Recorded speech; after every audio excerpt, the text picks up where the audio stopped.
There is one single concept that you have to understand if you want YouTube ads to work. I've seen so many business owners get this wrong and end up throwing huge amounts of money down the toilet, both in the wasted ad spend and all the leads and sales that they should have been getting that they did not get because they're making this simple mistake. Let's say that you were a Lamborghini dealership. You sell Lamborghinis and you wanted to run ads to the sort of people that would buy a Lamborghini. Let's say that you run an ad saying, hey, you should buy this Lamborghini Aventador. It has 10% better gas mileage than the Ferrari F8 and 15% better gas mileage than a Porsche 911. How well do you think that ad would work? Right, not well at all. Why? Because the kind of people that would buy a Lamborghini or a Ferrari or a Porsche are not concerned with gas mileage. That is the last thing on their mind. If you're talking to people that are concerned with gas mileage, then they're shopping for a Prius or for a Tesla. They're not shopping for a supercar. What you want to do instead is to show your ideal customer how you can help them get the result that they most care about. Now, there's two parts to that. First is you have to identify who is your ideal customer. And then secondly, you have to figure out what do they most care about, what's most important to them. So I'm going to go through both of those stages to kind of help you out. So when you're considering your ideal customer, there's a whole bunch of different characteristics that you can consider. You can consider like who you like to work with, who you enjoy working with, how many people there are that you could potentially work with. You can think about like how much they can afford to pay you. There's a whole bunch of different factors. So there's basically 3 different categories that you may or may not want to look at. And you can kind of mix and match these as appropriate for your business. Category number 1 is demographics.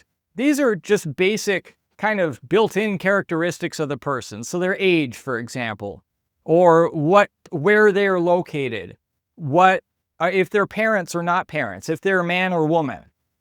And of course, these, you want to choose the ones that are actually relevant to your business.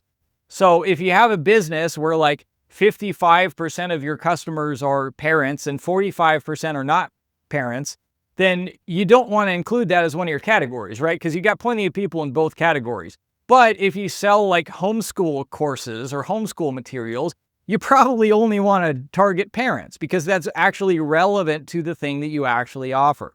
The second category is called psychographics. Psychographics mean characteristics about the person that are related to their desires and their interests and what kind of person they are psychologically, right? So this is like, what religion are they part of? Are they religious or non-religious? What kind of things are they interested in? Do they like Star Wars? Do they like football? Do they like running? Do they like hiking? These are all psychographics. And then the last category is income, or more specifically, their ability to pay you.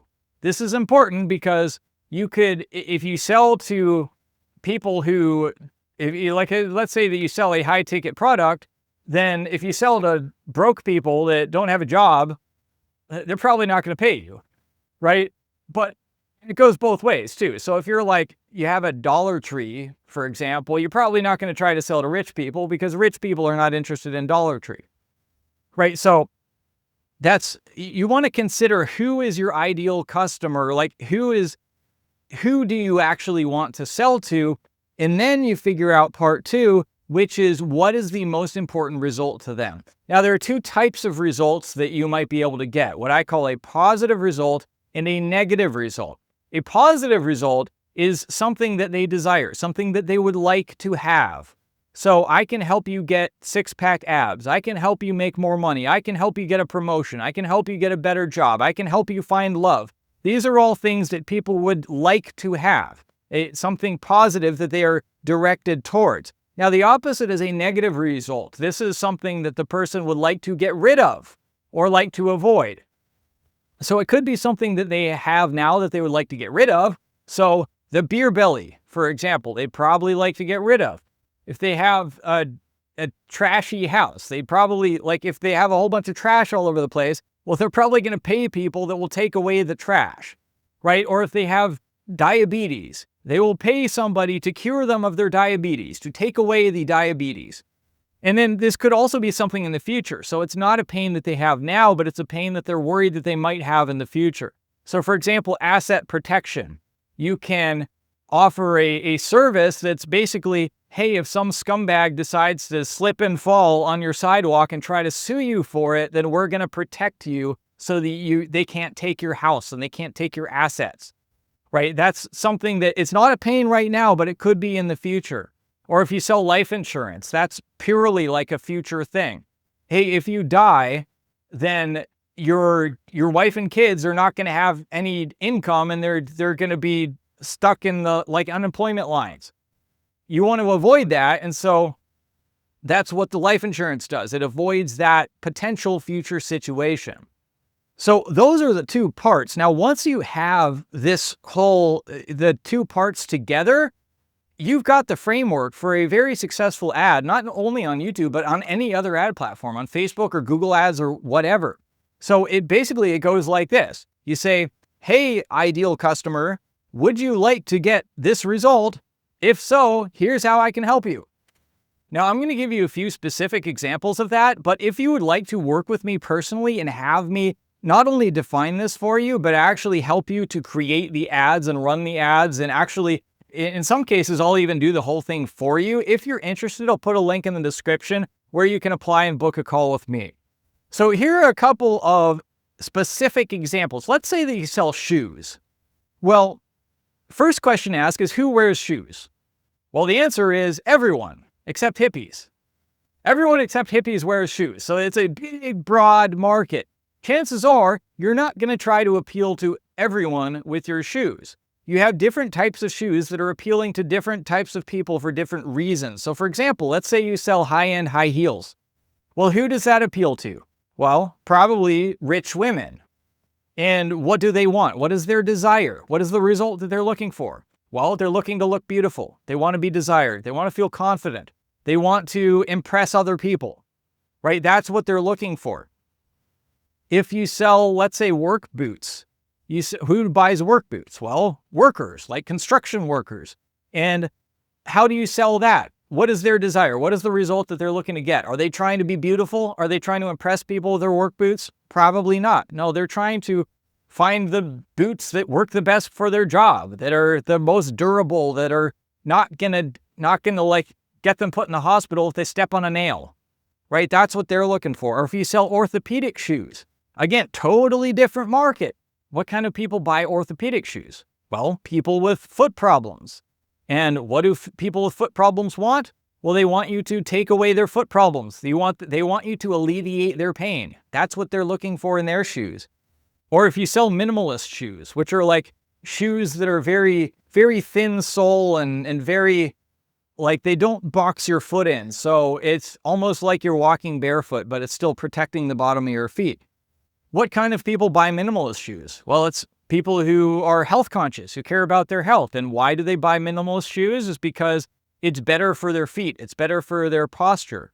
So if you were going to sell, like if you were going to run a YouTube ad for a minimalist shoe, then maybe you would start with telling them how the shoes that they're currently wearing, or the normal running shoe is, or normal any shoe for that matter, for the most part, they're all on an incline. They're like high heels, but, not so much of an incline like high heels, but they're on a small incline. And so you're walking around all day, walking on an incline. Now, your feet are not meant for that. And it's also like it's a whole lot of padding, so your feet can't feel the ground, and you're boxed in, so it's like crunching your toes in. And you can tell people that this is really bad for your feet. And because it's really bad for your feet, and you're walking around on an incline, your ankles are in the wrong position, which means that your knees are in the wrong position, which means that your hips are in the wrong position, and up onto the chain until like your neck is in the wrong position, and it's causing all sorts of problems for you, which all of this is true, by the way. This is absolutely true. This is why I wear minimalist shoes. But I explained to them all of this stuff about how, hey, you can buy these shoes that are going to make you healthier, right? They're going to make your spine healthier. They're going to give you better posture. These are the things that this particular market cares about. And the way to do it is to get minimalist running shoes. If you want to buy minimalist running shoes, click the link in the description or click the link on this video and go to our site where you can have 10 different pairs of minimalist running shoes that you can choose from. So like that's one example. Another example is real estate. Again, with real estate, there's a whole lot of different subgroups of people that you could target. So you could target buyers, like people looking to buy a home. You could target people looking to sell a home. You could target people looking to invest, like buying homes to flip or buying homes to resell. So for example, if I was to run an ad targeting real estate investors, first of all, I would define, okay, I want real estate investors, and the thing that real estate investors want, what do they want? Well, the main thing that they want are investment properties that they can make a big profit on. So I'm going to say, hey, we've got this exclusive list of these off-market properties that you can buy for a fraction of their true worth. And with just a little bit of repair, you can fix and flip and gain an extra like $100,000 in a month or two. If you're interested, click below to get the free list or to get whatever my lead magnet is, or click below to book a call, right? That would be a really good YouTube ad for real estate investors. Or I can take my own example as a marketing agency. Well, my potential market could be a whole lot of people. It could be any different business type. I could be targeting internet businesses. I could be targeting plumbers or dentists or shoe stores or whatever. And I could also be targeting based on like level of the size or the level of experience. So I could target new businesses or I could target established businesses. If I was to target new businesses, well, what is the thing that they want most? Well, generally, they just want to get up and running. Like they want their first clients. So if I was targeting them, I'd say, hey, I'll help you get your first client. Whereas an established business, they probably want to scale. They want to grow their income. Maybe they want to reduce their expenses. They want to reduce their lead costs. Maybe they want to diversify their lead sources. So for an example, an actual ad that I ran was I was targeting people who were advertising on Facebook and wanted to diversify their lead sources. So I would say, hey, if you're spending at least $10K a month on Facebook ads and your business is entirely reliant on Facebook ads, like, do you realize that Facebook could shut down your ad account at any time? And they often do. They're notorious for this. And if so, if your business is 100% reliant on Facebook ads, then just one snap decision from Facebook that they do all the time could absolutely sink your business overnight. So what's my solution? Well, if you run YouTube ads, and I can help you with this, then we'll have two lead sources. So now you're diversified, and if one lead source disappears, then you still have the other one to fall back on. So that's one that it's kind of fear-based. It's like, this is something bad that could happen in the future. Let me do this thing so that I can protect you. Those are just a few examples. Every ad that works is doing this. Your homework, of course I'm going to give you homework, is to figure out what that is for your business. Figure out, first of all, who is your ideal customer? Who do you most want to attract and most want to work with? And then once you figure that out, what does that person want?